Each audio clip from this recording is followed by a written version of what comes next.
Yeah, so you're based out of London? Bristol. Bristol. That's a nice little town. Yeah. Well, just outside. We're just south of Bristol, so in the fields. Got it. And Yeah. how's the weather over there today? Rainy, cold. Well, today actually it's clear, but yeah, yesterday was just the usual, chucking it down with rain, nice and Wonderful. cold. I was in California a week ago, so it's a bit of a change from that. Yeah, California. I mean, especially where I am at. I travel to California quite often too. So from going from winter in Toronto to Canada Yeah. to California, I mean, now it's going to be like more obvious than it was all spring and Yeah. summer. It's gonna make you want to stay in But California. yeah, I like your shirt. Thank you. It's ILM merch.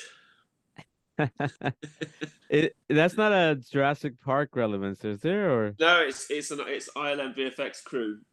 oh, ILM, So it's ILM, of even course. rarer than an original Jurassic Park. I've got original Jurassic Park upstairs, obviously, but yeah, Yeah.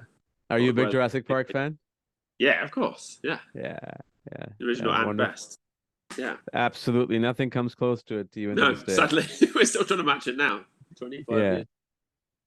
wonderful, man. Well, I spoke to Sophie, one of the one of the directors who's worked with you, as well as Yeah, Jonathan. Was it Jonathan, the ILM VFX supervisor, I think? yeah, And yeah, I mean, I saw the show as I was telling them, literally on my flight, and I don't binge watch. It's very rare. I think the only binge watching I've ever done, is probably like Better Call Saul or Breaking Bad. yeah, And with this show, I'm a huge Spielberg fan. I'm a huge Jurassic Park fan. That's the reason I became the filmmaker. I became a filmmaker because Jurassic Park, and I love dinosaurs. yeah, And I had seen a little bit of Prehistoric Planet on Apple with my kids. yeah, But this one I think I was biased because, from executive producer Steven Spielberg and ILM. So I decided watching it from Toronto to San Francisco, which is about 5 hours. yeah. And I saw the whole series going there and then coming back. And it Cool. was it was really it was really, really well done. Yeah, Especially because it was not just about dinosaurs, it was about life and evolution and all yeah, that. yeah, So, and the cinematography, I mean, considering, it's one thing to do great cinematography, but it's another thing to do cinematography with nothing in there and just trying to make sure, yeah, yeah, just to make sure that you're timing everything right and the yeah, dissolves yeah. and the Well, I'm glad cuts someone and noticed. but well done, job well done. Thank you. Yeah, no, I'm really proud of it. I mean, I say the cinematography, that's the thing that we talk about. A lot of people, when I was going in, were sort of saying, oh, filming back place, it must be really boring. And it's like, well, it would be if you just filmed empty spaces in this sort of old Walking with Dinosaurs, a slow pan. But we tried to create a really involved style of cinematography that looked like the creatures were there, and we had all these layers and elements, and was, as high end documentary cinematography as you could get, but with nothing there. So yeah, it's good that you thought that was good, because I think a lot of people just think, oh, that ILM did all that and we just filmed the Komodo Yeah, dragons or other bits. But no, it's really yeah, good fun. And it was good fun trying to figure out how we did that, because we hadn't no one had done that before in that way. So me and Jonathan, the VFX soup, and then the directors, we were all trying to figure it out as we went along as to how we would sort of craft those shots of, like, the opening shot, the Smilodon, which is, that's about 5 or 6 layers of different elements that we put together with those tracks to put the creature behind all of those elements to make it feel like it was really embedded in the landscape. So it was great fun trying to figure it out. yeah. No, it was phenomenal.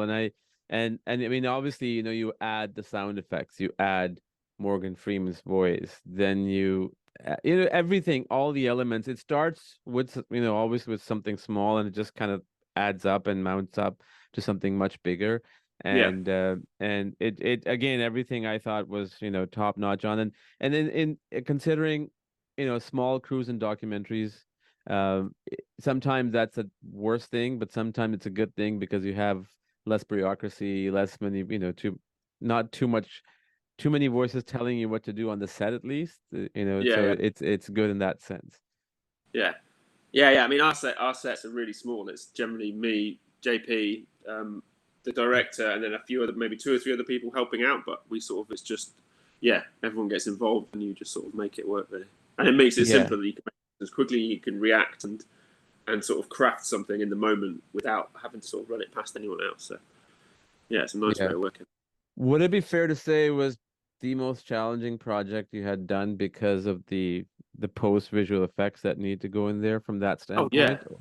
yeah. No, definitely the most challenging thing we've ever done. Because I mean, because of it was. I mean, for the directors from their side, Sophie says it's like working on two or three things at the same time because you've got a natural history show, you've got a VFX show, and it's a huge amount of work. And but from my side, yeah, I mean, the thing that excited me most of all was the story life from beginning to today, but also how would we create these VFX sequences in a really dynamic and exciting way. And yeah, I loved it. It's an amazing challenge. And as I said, with John, the sort of standard way of doing VFX is he's always joking that you want to film it in a car park. So you want nothing between the camera and the creature because anything you put in front, you have to rotoscope or you have to blue screen. And so all the stuff I shoot previously, like when we were going into it, we were trying to use sequences I shot as reference for how we'd film a T-Rex sequence. We wanted to film like a polar, we wanted to film like a tiger in the jungle. And my style of filming stuff is generally to shoot through as many layers of foliage and really look into their world. So we had to work out how do we put a CG creature in that sort of really complex environment. And yeah, figuring all that out was great fun, great challenge. Much hard, yeah, much now going to film a cheetah or a tiger, it's pretty easy. You just turn up, follow it around, film what it does. So yeah, it was great fun. That's amazing that you said that how doing something way more difficult makes the other job that you originally thought was difficult somewhat easier. Yeah, I mean it's more exciting as well because you've got to between me and JP and the directors, we have to create the whole creature first. How's it going to interact? What's it going to do? We've got an idea of a scene. We've got we've got a group of Triceratops, a T-Rex in ambush. I mean, for me, the exciting thing, realizing that T-Rexes didn't chase their prey down. The big ones, when they get to full grown, they're ambush hunters, so they're hiding. And that for me was really exciting. The idea that you could be walking through a prehistoric forest and you'd turn around and there'd be a T-Rex just there waiting, looming in the bushes, waiting to jump out and grab something. So creating the scene with the Triceratops, but then you have to put yourself in that place, live in that world, and think, well, how do we separate a Triceratops from the herd? Where's it going? And then it, at a certain point, realizes it's being watched by a T-Rex that's about to jump out, and that telling those stories is really exciting, and that's something you don't get to do with natural history. Is have that amount of time beforehand to sort of craft the actual story and the characters and how they're going to interact. So, yeah, it's great. It's great fun. Yeah, yeah. I'm just gonna kind of go back in time, not as far as prehistoric time, but more as in like y your journey, right? What was the moment or the story that followed it that inspired you to become the cinematographer that you are, and that your journey, what has that been like? Yeah, well, so I started as an assistant. I got a summer job assisting a cameraman and a sound recordist, um, and they just seem to be having a blast, telling stories visually and shooting stuff. And I worked with them a few times off and on in the summer, and I was just fascinated by that way of telling. I didn't know how TV worked. I'm a total TV addict. Watch as many movies as possible. Always have been. But I didn't know how that. I watched all the behind the scenes I could, the making ofs on movies, on DVDs and VHS. But seeing somebody do it for real, like in my country where I was making a documentary, I found fascinating. So that sort of gave me the sort of start of this passion to want to try and be able to do that, to tell these stories visually and in artistic ways. And it kind of, for me, it combined so many different things that I was fascinated by: television, artistry, and then natural history. So I then just pursued that to get into Bristol to be at the BBC Natural History Unit, and I worked my way up from assistant to first camera, and now being whatever I'm doing now. So I'm not sure what this is. I find it very similar to a lot of people that I speak to in UK for this Yeah, podcast, or even just people that I know. Majority of their route has been through BBC. yeah, Or now I think what is Sky is one of them as well. But mainly it's been BBC, and yeah. they've made some great stuff, great shows, great series. They still are. But but what was that moment? Like, was there a film that you saw, or you saw some people working on a set that kind of gave you that this is what I want to do in some realm of production or post production? I think it was probably, I mean, the behind the scenes are quite famous in the UK of seeing how natural history crews capture the footage. And I remember seeing a very famous cinematographer called Martin Kolbeck on a morning show when I was a kid, um, and being fascinated. He was telling how he'd been, he was like he was a sort of celebrity of being on this TV kids show in the morning, talking about filming elephants for Planet Earth, not probably pre-Planet Earth, actually, long before that. And it was just seeing that these are real people. And then when I was in Bristol, I managed to work. One of my first jobs was assisting Martin Kolbeck, so I got to assist one of the guys who I'd respect, who was in the top of his game, and that just gave me a window into it. And then after that, as soon as I was on location once, then you can't not do it. It's an amazing life to be there, have that access to the animals and the natural world, and then to be able to tell stories visually about it. Then as soon as I'd seen in like a glimpse through the door, then I knew that was something I had to do. Lovely. And how long ago was that? About 25 years ago. Okay, so it's been a long journey Yeah, as it should be, because you have to take time to get to where you want to be, right? And it's still an yeah, ongoing journey. It never ends. yeah. No, I'm still learning and doing. That's what I found very exciting about life on our planet was it was a whole new set of skills and a whole new set of challenges. So for me, it was a whole fresh sort of start in a way of trying to figure out new ways of telling stories. I wonder what Jurassic Park did for visual effects. I mean, I don't want to give Jurassic Park the entire credit, but I think that kind of pushed it, because before that it was Terminator 2 and The Abyss. Again, the same people who worked on Jurassic Park from an animatronic Yeah, standpoint, from visual effects. I wonder if life on our planet is gonna do that for a documentary world, not just from the prehistoric creatures, which already been covered, but from historical standpoint of people like Julius Caesar or Alexander the Great. And I wonder, I mean, in the future, I mean, you can always do a docudrama like with actual people, but yeah. I wonder if that is down the road, and if this is going to push the envelope, not right away, but just over the next decade or maybe even earlier, based on how things are going in terms of technology. Yeah. I hope so. I mean, I think it is really exciting that ability to blend real life and CG and bring it together in a documentary rather than in a feature. But I think it's going to be down to money, and obviously technology is advancing so much quicker that hopefully Yeah. we'll be able to create. I don't think at the moment you can create humans and hominids, early stuff convincingly enough. I mean, mammals are very, very hard. It feels from this. It's easier to create a dinosaur than it is to create a mammal. Yeah. Um, yeah, it's exciting, and then you start to think of the stories you can tell, and then it's really exciting where we could go with Yeah. it. Yeah, no, we live in a very fascinating time. I mean, even between, I think you and I are pretty much from the same time in terms of admiring movies and trying to follow our journeys. Is that the speed from Jurassic Park first up until, I would say, even like 5 years ago, that 20 years of span time, it feels like it's going to be covered in 2 years, or it already is there. The way the technology is moving in such a rapid speed, like, think about it. Who had heard of Chat GPT? Like, I think people heard about it last November. Like, Yeah, that yeah. was the introduction of to AI, and now look where we are in a year. Everything is becoming AI based. It's crazy. Yeah. No, I think I've heard a lot of things about how the processing power will be sped up by that process, and like you say, the curve is just so steep that yeah, who knows? Yeah. What was the most challenging part to film as a cinematographer?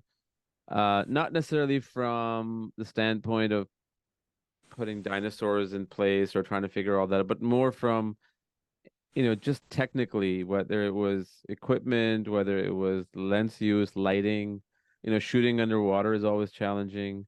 Yeah. Um, what was something that you can talk about that you felt was the most challenging thing to do? I'd say there's a couple. I mean, depends. There's two. The whole series is split into natural history and then the VFX world. So I was filming quite a lot of natural history sequences, and there you're always trying to raise the bar and bring a different style to how we film those things and immerse people in that world without encroaching on the creature. I'd say from that perspective, filming Komodo dragons was a real challenge because they live in dense rainforests, and I wanted to the way people film it, either you film it on a tripod, the old-fashioned way, or you use like a poor man's Steadicam, like a Ronin. So you get really close and you're in their face. But I don't really like that style of filming with live animals because it's kind of Yeah. how you would see it if you were crouched down next to it. And I don't. It doesn't feel like you're in. It feels like you're encroaching. So I built a buggy. What I really want to do is to be able to get low and be with them moving through the forest. And then my favorite camera system to use is a gyro stabilized gimbal. So a big lens, a Canon 50mm to 1,500mm lens. And I wanted to get that into the rainforest. It's designed to go on helicopters.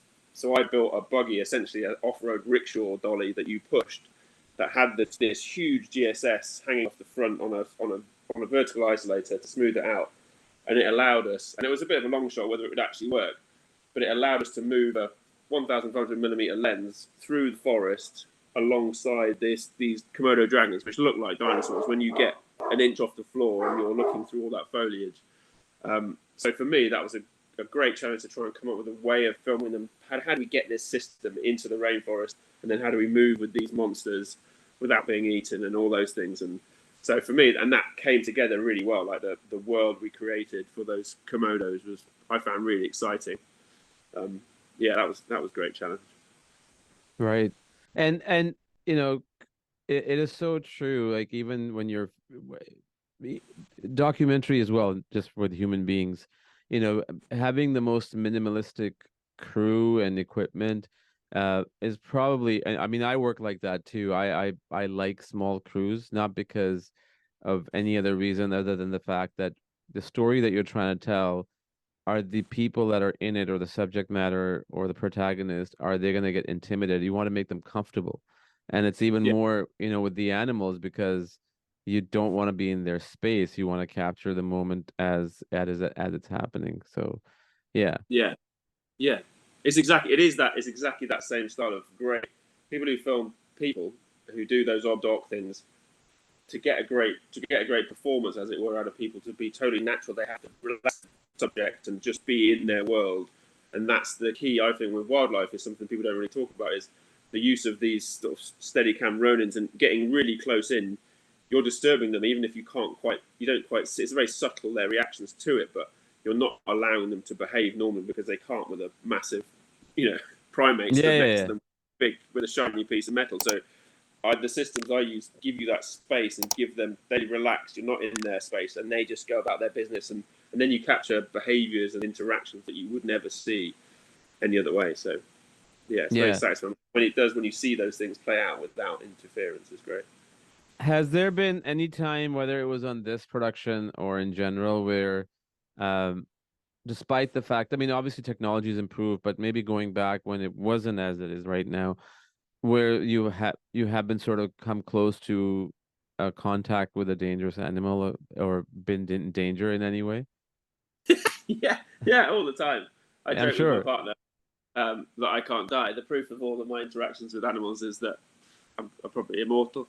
Yeah, I mean, I think we're filming for our planet. We were filming polar bears, and we were in a vehicle. So we built this system again. How do we add movement to polar bears walking on sea ice? So we had a tracked vehicle that we put the GSS on, so it's hanging off the front, and you can move across the sea ice with them, and you get these beautiful tracking shots. But you're driving on sea ice, and sea ice the thickness of it can change without you being able to tell from the surface. And our vehicle unfortunately went through the sea ice with us in it, and we all managed to get out, and everyone was okay. But I'd say that's probably, it wasn't the actual animal that was the danger; it was the thin sea ice that we accidentally had driven onto. That's really the closest I've been to, yeah, not making it. But and apart from that, I've had lots of interactions with that. I've been bitten by a black bear in the bum, and I've had lots of close encounters with elephants and leopards and hippos and all those things. But yeah, I'd say going through sea ice is scarier than any of those So other you creatures. so you actually the vehicle went into the water, like it Yeah, broke the the whole ice. lot. It took about. We've been talking about it. You drill the ice to check the thickness, and it Yeah, yeah, was yeah. 25 centimeters where we'd parked. Well, where I drilled, and then I got back in the vehicle, and we were about to leave, and then there was this massive crack, and the front went through, and then it tipped up, and we managed to. My door was below the ice, but I managed to. It was quite a thin door, so I managed to break the door, and everyone pulled everyone out of the vehicle, and we jumped onto the ice, and then literally as we look back, true movie style, the thing upended and just disappeared and went into this perfect round hole that we'd made in the ice. and then nothing came up. So, and it was 100-meter deep water. So, I think if we'd gone in, we'd probably be pretty lucky to have been able to get out, because I think there's a current under the ice. And Yeah. yeah, it was all very exciting. And luckily, the polar bear we were filming hadn't noticed and carried on walking away, so he didn't come back and check us out, because that would have been probably a bit more hair raising at that point. Well, the most important question I have in that was the equipment salvageable. Well, I can show you. It's right there. That's the camera that came back up. I don't know if you can see that. No, I can't. The lens sticking up there. Oh, I see. Yes, yes, yes. Yeah, so that's a big gimbal system with a big 50-1000 lens that went under for about a month before they, in Svalbard, where we were filming the polar bears, and they dredged it up and pulled the vehicle out. So now it's a little keepsake there in the corner of the kitchen to remind me not to go on sea ice. Yeah, it's sea ice is very deceptive. I mean, especially in where the areas that you've been to, because that's an area that majority of the people in the world haven't discovered or haven't been to, right? And there's not much evidence to suggest how things are moving or shifting. It kind of reminds me of, I mean, this is like a completely off example. I was just watching Napoleon last week, and there's a scene in there where Napoleon, which is in the trailer too, where he uses the enemies to come on the ice, and then he basically just shoots directly on the ice, and they all Brilliant. drown. I haven't seen that yet. I've heard it's very good. Yeah, it's a good movie. Yeah, so I guess one of the things that I always find fascinating, and I love nature myself. I'm a huge nature buff, and I think part of me, maybe another lifetime, or if I ever get a chance, and it's not something you do overnight, even if you're a narrative filmmaker or a documentary filmmaker, being able to survive or film in the world of nature for months is not an easy task, right? It's a totally different thing. Yeah. And I always appreciate all that you guys do. I mean, there's so many series out now. I haven't seen all of them. I probably will never see all of them because there's just so much stuff. But the Yeah. amount of effort that goes into it, and a lot of people don't realize that, it's just mind-boggling. Like, it's just insane. I gave this example to somebody. I think it was maybe Sophie. I mean, not that it was surprising to her. The first Planet Earth series, I think it was the very first one that came out. I think that kind of started this whole, roller coaster of all these series after that. There was a scene in there, being in production, I was still blown away. There was a scene in there where they filmed these plants kind of growing out of the ground, out of the tree branches, and they did a whole 360 time lapse. And then I was Yeah. watching the making of, or I was reading it somewhere, that 10 to 12-second shot took them 1 year. The Yeah. the crew the crew the crew just sat there for a year. I'm like, that is, another level of patience, and being in that environment which is not yours, with Yeah. Yeah. dealing with the weather, the wildlife. Amazing stuff that you guys do. I mean, cinematography is a huge part of it. So, Yeah. um, what cameras do you use for Life on Our Planet or any of the series? Yeah. So my main camera is a red helium, so 8K Yep. red full frame sensor, and then we tend to use longer. I use longer lenses. So there's a Canon 50mm to 1500mm, the CN20, which is the best current long lens for wildlife, that gives you a big range, so you can quickly cover a scene as it unfolds. If it's a cheetah hunter or a tiger hunter, whatever it is, that big zoom range gives you the best coverage to quickly cover the Yeah. action as it unfolds. No, red is a great camera. Have you been reading up on the new Sony Burano? Yeah, yeah, it looks great. I mean, at the moment, the Sony, the Venice is really good. Yeah, there's some amazing other cameras out there. The Arri is really good. My current camera is integrated into my gimbal, which is the big stabilized system that I tend to find any excuse to use, because it's so many dynamic maneuvers and things you can do with it, that I tend to use that every chance I get. To run steady cams or gimbals or even just equipment like cameras, as it requires obviously a lot of strength, like it's nothing surprising about that. And one thing that, as time passes by, I mean, things become tougher for people, like, in terms of age and all that. Yeah, You have to really be in good shape and obviously be physically active to maintain yourself, because it takes a real big toll on your back, on your body. How do you yeah. keep up with that? Like, just to push yourself even to this day?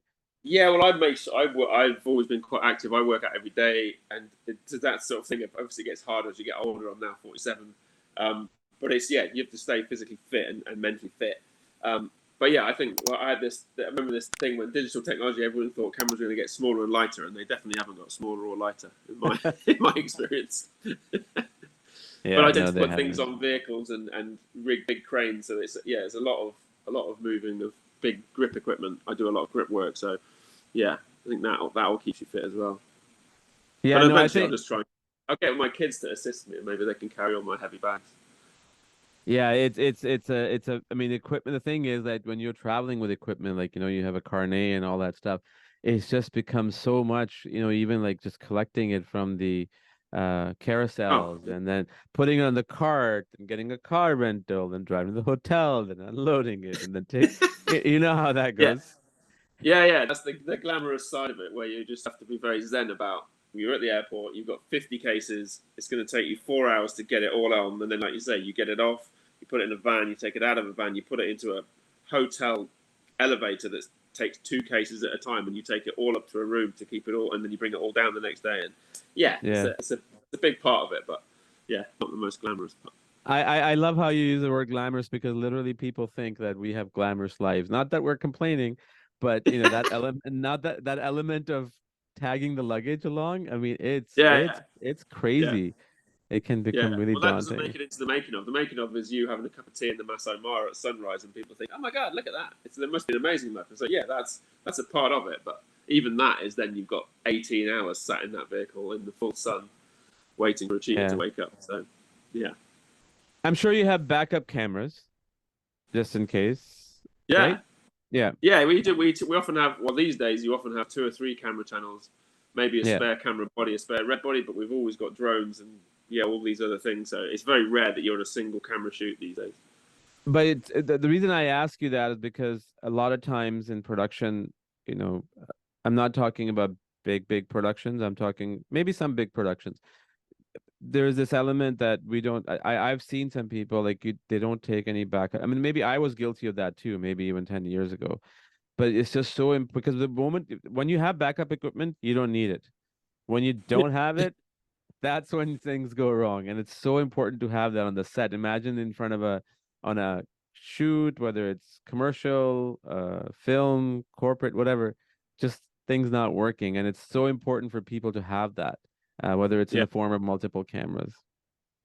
Yeah, yeah. I mean, that's a lot of. I use all my own kit where possible, and yeah, maintenance of your kit and looking after it and yeah, protecting it from what I mean. Apart from occasionally things falling through sea ice, I've been pretty lucky that I haven't had many things fail. Normally, it's really extreme cold is the hardest place to keep cameras working. If it's -50 outside, everything becomes super brittle and you can't touch a cable because it'll snap or any of those things, and you stick to anything if you touch it. But yeah, so far I've been quite lucky with not losing too many bits of kit. That's great. Jumping back to life on our planet, you worked on it, it went through a process of visual effects, it got finished.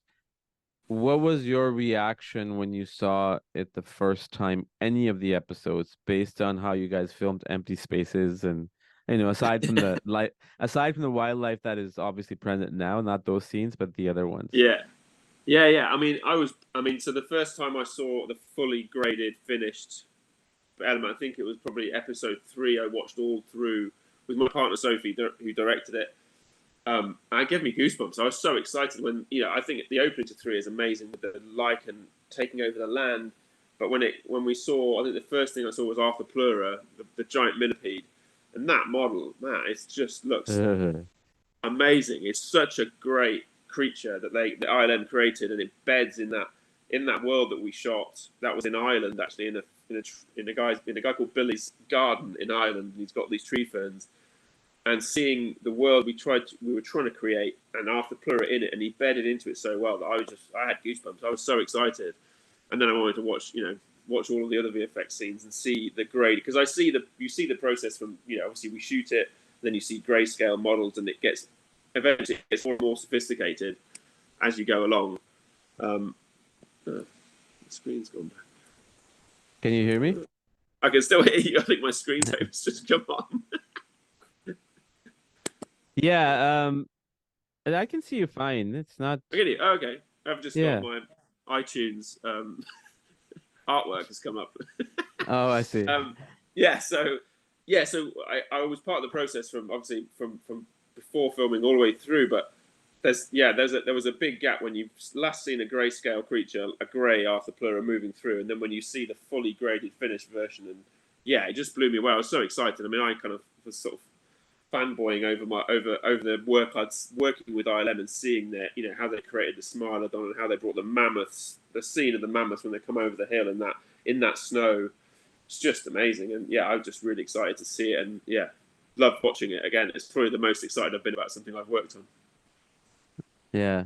Did you hear? I think Sophie was telling me that obviously because Spielberg's name is on it, and then he saw it and he pretty much gave it an approval with some notes. Nothing major. Did you know that he had seen it? And if so, hearing that he had seen something that you did, what was that Yeah, no, feeling like? I mean that's really, really insanely exciting. And knowing that we'd shot these plates and we'd come up with this way of, all of that history of what we did aside, we shot a T-Rex scene, and then it gets sent to Spielberg to watch your T-Rex scene. That with everything from the behavior and how they interacted, but then the cinematography and then the creature creation. So yeah, I think everyone was really excited and just waiting. When we knew it had been sent, and it was just sat there waiting. Is he going to go? What you guys, you idiots, what are you doing? But he came, having him come back and say it was great and endorse it and you want to be a part of it was, yeah, the most exciting thing ever. Yeah, amazing feeling. Yeah. I mean, not to take anything away from what you guys did, but I remember watching the trailer the first time. I didn't even know that there was another series being worked on either by Netflix or by Amblin or Spielberg. And I'm like, okay, here we go, another dinosaur series. And then it came up from executive producer Steven Spielberg. And that was it. Like that was like, I gotta watch this now. That whatever. Even if it's horrible, I have to see it. And I think his name just has that, and his name associated with dinosaurs. I mean, you can't go wrong, right? Like he's No, created exactly. an Yeah, amazing no, franchise. yeah, no, completely. I mean, it's the most daunting thing in the world to know that he's going to see it and whether he'll like it or not like it. But yeah, that like you say, that endorsement and him being involved, it just, yeah, really exciting, and it adds it. Having his history of Jurassic being a part of it is just really exciting. Right. Um, I'm sure you're busy and working on other projects, and I'm sure you can probably not talk about any one of them. Yeah. Is there something that really that you're working on that is probably different than what you may have done in the past, whether it's technically or story wise or in Yeah, any I other mean, angle? I've just since what, that's 4.5 years ago, 5 years ago, we first started talking about doing this CG. I was a massive fan of Jurassic, massive fan of Walking with Dinosaurs and all those early BBC shows and anything like dinosaurs. I love it. So to have sort of stepped into that world and become a part of it, I'm obsessed with that world now, and I'm doing more VFX creature shows now and trying to get our own projects off the ground and just honing those techniques of how do you create worlds from our world to create seed that we can put seed creatures into and tell those stories in the most engaging and exciting way. So yeah, I'm continuing this journey of CG blending with natural history and CG free, just pure CG stuff. Because I find it really, as a filmmaker, it's so exciting. The stories you can tell and where you can take it is almost endless if you had the money. Yeah, 100%, 100%. Um, yeah, and what is one thing that you would like to do that you have not done? I'm sure you've done a lot, right? I was even looking through your IMDb and you've done tons of stuff. What is one thing that you would want to do that you probably haven't done yet? I Whether want it's to do location based. Sorry, go our location, but I don't know. I was going to say I want to start doing more animation because I love I love animation, I love CG, and so I'm actually writing a lot of stuff and trying to move towards, 2D and 3D animation and different styles of storytelling. And I'm obsessed with the style of Spider-Verse and all those things. I think they're really Mm. exciting ways of telling stories. So as well as continuing doing natural history, I'm trying to think of ways of blending those two worlds and just telling those stories in the most exciting way I can. That sounds So very exciting. my bucket list has shifted from I want to go and film snow leopards to I want to tell this story in a the option, the sort of the world that's been opened up to me of animation and CG is so exciting that my bucket list is now all CG based. That seeing something like Spider-Verse or Teenage Mutant Ninja Turtles, the most recent, the one that came out, Yeah, in that and combining that what you do with what you do, that's going to be something special, I think. I'll watch it. I mean, that would look yeah. phenomenal. They're so creative and it's so fun and so engaging and just yeah, I love it. So I'm sort of swerving that way now. I'll see where that takes me. Well, I'm wishing you all the best in that, man. I hope you're Thank you. successful in that because that sounds very, very exciting. Yeah, I hope so. Um, yeah, no, and just to kind of wrap up, one thing that I mean, you and I growing up in the age of 90s and the early 2000s, that was when film was kind of going away, 8 millimeter, 16 millimeter, digital was coming in. Um, I mean, now everybody has a camera, right? Like even an iPhone 15, you can literally, like Apple did their entire event on iPhone 15 Pro Max. Yeah, Obviously with everything else like proper lighting and equipment, all that. But the access that everybody has now, including people who may be starting in our age group, yeah. compared to, film or early digital age, um, what advice would you give to specifically cinematographers Yeah. who are starting out or trying to get into this world in terms of making what they want to make? I'd say, I mean, from like when I started, it was film. I had to go and buy a high 8 camera to film to shoot my first little movies and me practicing and trying to work out what my style was. And I'd say whatever you've got now, it's this thing which is in compared to my high 8 camera, which is in the other room. And then I went to Super 8, and I'd say Yeah, yeah, whatever medium you use, it's amazing that you have access to it, and it's just finding your style and finding how you want to tell stories visually, and to practice it. And now there's you can edit stuff just on the computer, on your phone. You can edit it. My kids do it all the time. So I'd say look at the work out there that you admire and work out what style you'd want to tell stories in, and just practice and tell stories. And it doesn't matter what it is, shoot anything, tell a story of someone making a cup of tea or whatever it is, and to find your style and your voice in that world, and then practice it, and then contact the people whose work you admire. Look at the credits on productions and films and TV shows, and get in touch with these people and talk to them. I do it all. That's how I started, was just getting in touch with people and saying, "Can we meet up?" Or "I love what you did," even if it doesn't go anywhere. At least you've sort of reached out, and I try and talk to anyone who gets in touch with me. I'll give them as much time as I possibly can, because that's how I got started, and I'd encourage everyone to do the same. Really. yeah. I think one key thing that you said that I live by every single day is that when you meet somebody, whether it's someone at your level or some other level, don't expect anything to happen because that something might happen in 5, 6 years from now. They might see you, kind of evolving and something might come up. So always have that going in, try to learn and don't expect anything coming out of the meeting other than just learning.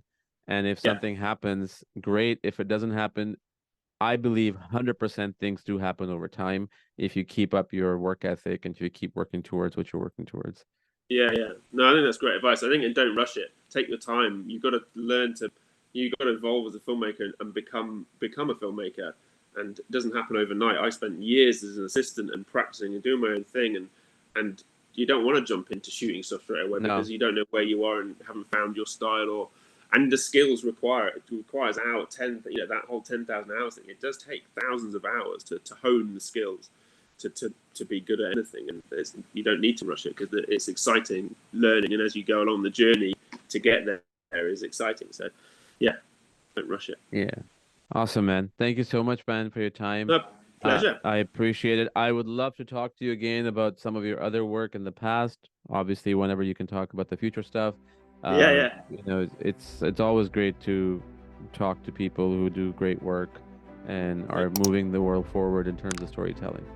Yeah, anytime. Love to. You do it again. Perfect, man. Thank you so much, buddy. All right. Thanks. All right. Bye. I hope you enjoyed this episode. Thank you so much for watching and listening. Don't forget to subscribe, like, share, and comment. And do come back for another episode. Until then, have a great day.